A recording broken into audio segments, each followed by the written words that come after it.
Hey everyone, we're Red Donkey Projections. I'm Eric and we have Lucas as always. Hey everyone. So what we're going to be talking about today is that why we're almost certain that Joe Biden will win back the blue wall. The blue wall consists of Minnesota, Michigan, Wisconsin, and Pennsylvania. We'll be looking at each state, their voting history, and how we think they'll swing in the future and why. And for this video, we're going to only be focusing on Michigan, Pennsylvania, and Wisconsin because they were the three states that flipped from Obama to Trump from 2012 to 2016. And we'll be discussing thoroughly everything. And with that being said, let's get right into it.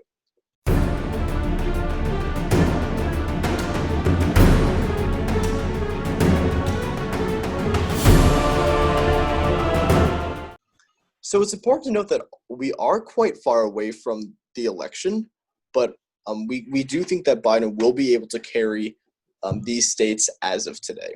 We'll go in alphabetical order, looking at each of the polls first. Let's start off with Michigan. Michigan has a decent African-American population, and let's also remember that these three states are very close to, or with the exception of Pennsylvania, these states are very close to Minneapolis, Minnesota, which, if you recall, that's where the Black Lives Matter protest epicenter was, and that's where George Floyd was killed by Derek Chauvin. So let's dig into Michigan first. 7.8% lead for Joe Biden. That's pretty big. Yeah. It has dwindled a bit. It was at 10 points before, but again, this was like the low point of the Republican Party and Donald Trump. But it has since, gotten better for them because this stuff just isn't in the news that much anymore. So Biden currently has a 7.8 lead, according to the most recent poll from Epic MRA. I like that name, Epic. It's a B+ pollster. I mean, not the best, but it's okay. 11% for Biden. Wow, 3% Jorgensen. But that's a very solid margin to lead by. That's 11 points. Looking at now, the other most recent one, 10 points, 12 points. As you can see, he's leading by very decent margins. Let's also make it clear that we don't base our predictions solely on polling, but it definitely is the main indicator there. We base it off of other factors as well. So what can you conclude from this polling? Michigan looks very good to go to Joe Biden this time. And in addition to this, Trump's approval rating is not that good in Michigan either.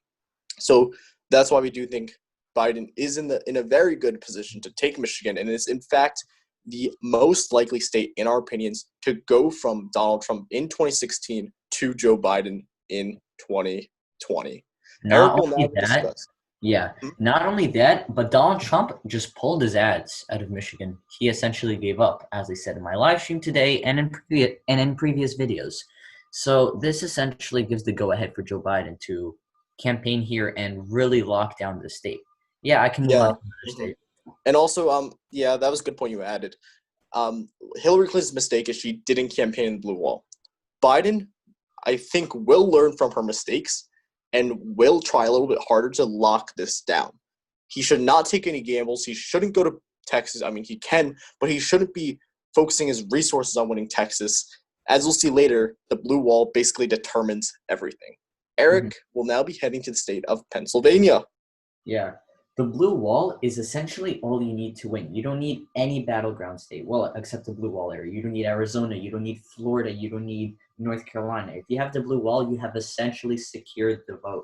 Yeah, let's move on to Pennsylvania. So the average here, I think, comes out, to +6. Once again, Donald Trump did win the state in 2016. And as you can see, Pennsylvania has some pretty conservative counties. Well, let's take a look. 6.1 average. Let's see what the actual polls are. C+ poll. I'm a bit skeptical about the Biden +1. I feel like this is an outlier. Biden +6 makes more sense, but we don't have a grade. Biden +9, Biden +7. I'm not really sure about change research. These polls are kind of not the best, which is why we don't solely base off our predictions off the polls. But we do think that Joe Biden is going to secure Pennsylvania, and the polls are just one of few indicators. Yeah, we have some Right. polls from July 15th. And if you take a look at the better polls here, Monmouth County, Monmouth University, A-plus pollster, 3 polls, either double digits or nearing double digits. Even Fox News, an A-minus pollster, which is pretty decent compared to the other ones here, double-digit lead for Joe Biden. Another note to add here is that Joe Biden was actually born in this state. It could give him a slight advantage here. Not too sure 100% yet, but it definitely can give him a little bit of a boost. Now we're going to head to Wisconsin. Wisconsin, initially we thought would pretty likely go, not likely, but in the beginning when we started our channel, we actually had Wisconsin as tilt R. We thought that Trump actually had a decent chance of winning the state. That has obviously changed recently. If you look back, in March and April, the race was very tight. We had Trump leading, and then we had Biden leading, then we had Trump leading. And now look what's happened to Joe Biden. His lead has expanded enormously. And this kind of happened at 2 points. The first point being here, which is when coronavirus started getting really bad. Now, this time period here is what I like to call where Trump was viewed a lot more positively than he did during his entire term. His approval rating was decently high, although it wasn't that high. It was high, relatively speaking, compared to his other approval ratings. That was his highest rating since he got into office. Now, that lead has obviously changed here. Coronavirus getting a lot worse has given Trump, a huge dip down. Now, if we go more to here now, early June, George Floyd protests hit. Lots of civil unrest. Yeah. And the lead just widens for Joe Biden to where we are today, a 7.5 lead. Mm-hmm. That's larger than Hillary Clinton's lead here. And also, Donald Trump took Wisconsin and Michigan and Pennsylvania all by single decimal numbers, 0.7, 0.8. So these are tipping point states. They were very close in 2016. And now that the odds are not in Donald Trump's favor, Joe Biden definitely has a lead here, and I'm pretty sure that the blue wall will vote for Joe Biden. Right, and a quick disclaimer here is that these polls in Wisconsin Wisconsin was the only state in 2016 to get it wrong outside of the margin of error. Pennsylvania and Michigan got it within the margin of error. Wisconsin was outside. I think gave it to Hillary Clinton for 6.5. And then it went to Trump, swung 7 points. But even if you swing it 7 points, Biden still wins by 0.5. He still wins the state anyway. We're going to now dig a little bit deeper into now the counties map. All right, before I get into the in-depth county-by-county analysis, first let's remind our viewers about the demographics of the blue wall. So the blue wall generally has a lot of those white working-class voters. They traditionally voted for the Democratic candidate. However, in 2016, a majority of them, I believe, actually did vote for, well, maybe not a majority, but a lot of them did vote for President Trump, well, now President Trump. The pollsters greatly underestimated this because they did kind of think that they were going to vote for the Democrat like they did in past elections. What does Biden need to do to win? He needs to get those white working-class voters back on his side to go from Clinton to Biden now. And the thing the thing is that Hillary Clinton, once again, just like the pollsters, underestimated how many white working class voters would vote for Trump. This is because, she didn't campaign here. She really didn't go to this blue wall area a lot. And a lot of the undecided or usually swing to the left workers appealed more to Donald Trump because he actually went here and stated his policies. So it's not that, one candidate was better than the other in this case. It's just that, one president or one candidate actually went and campaigned here and spoke their mind, and the other one just, hoped for the best, which is and that's exactly what Biden shouldn't do in the 2020 election if he wants to win. Right, and I think that was Hillary's issue, was that she thought she locked it down, but she didn't lock it down. She probably should have ensured that, but she did not.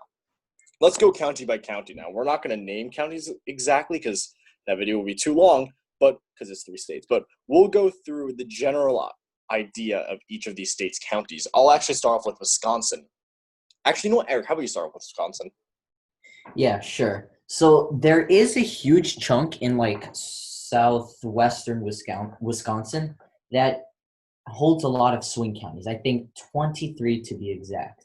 Once Lucas zooms in again. Yeah, sorry, I was gonna draw it in, but it's not working. But this is the general area. I want to Yes. circle it, but I Mhm. can't.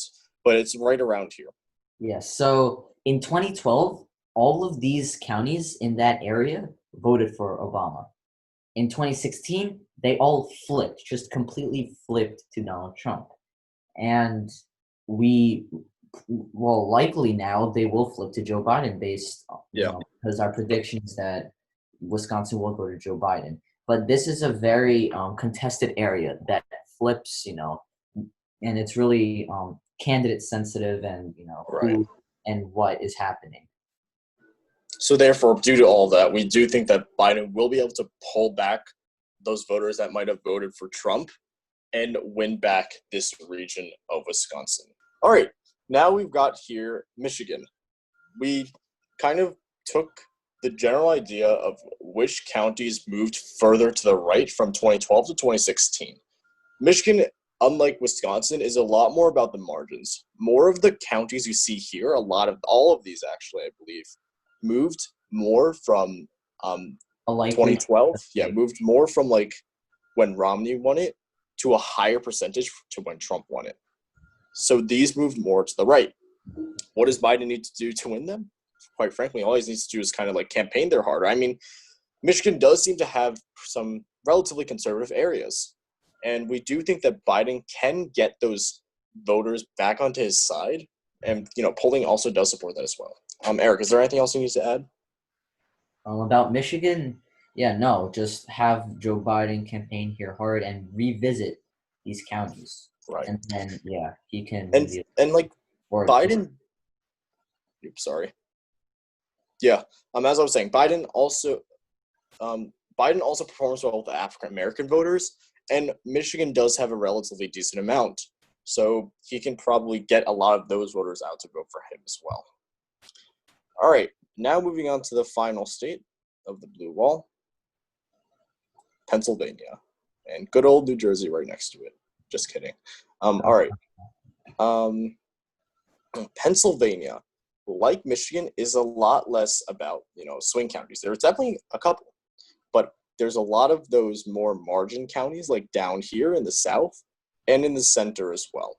This is the more rural area of Pennsylvania. Right, because Pennsylvania, you have the more cities in the west part and more of the rural places in the central and to an extent to the west as well. What Trump was able to do was he was able to kind of increase that turnout out from these more rural areas. What Biden needs to do, and he can kind of campaign harder in the East, get a lot of more of those cities to get people to vote out, and then they would kind of try to outweigh those numbers from these more rural counties. So essentially, our conclusion from that is Biden needs to focus more on getting out those, white working class voters, and also campaigning pretty hard in the cities to get those people out to vote for him. Now we're going to head into the so what segment of this election. Why is the blue wall so important? Or I should say the Rust Belt. Let's quickly fill in all these states that we are projecting right now to go for Biden and Trump. We are disregarding margins here just to kind of save time. And No, you can finish your statement. All right. So what we're trying to kind of demonstrate here is how important that blue wall is to a victory to either side of the aisle. Oh yeah, that's exactly what I was gonna say. And you're about to see how he won't need Arizona or even Texas or Nevada or Florida or North Carolina. Right. And we're gonna actually I'm gonna actually leave those states as swing, just to kind of further demonstrate our point here. How about give all of the swings to Donald Trump except Nevada, and that works too. Yeah, and then give Biden the blue wall. Oops. All right, let's take a look at this. And Hawaii too. Yeah. We have given every single swing state to Joe Biden to Donald Trump, with the exception of the blue wall. And take a look at this. Blue wall, it's over. It's over. 279. He's done. Which is why you really have to divert most of your time to this area. Yes, it would be nice to win Texas for Biden. Yes, it would be nice to win any battleground state for that matter. But really, look at this. Donald Trump can do all of the campaigning in Arizona, Texas, Florida, North Carolina, and Iowa, and Ohio. And Joe Biden needs to win Minnesota. 4 states. 4. Right. And he's not it. And Biden's looking really good right now in this blue wall, Rust Belt area. So a chance of him winning the presidency right now with this blue wall is very likely due to how good in shape he is looking in here. And that's the end of the video for today. Thank you all so much for watching. If you like this episode, please hit the like button. If you like our content, please hit subscribe. We'll see you in our next episode tomorrow. See ya.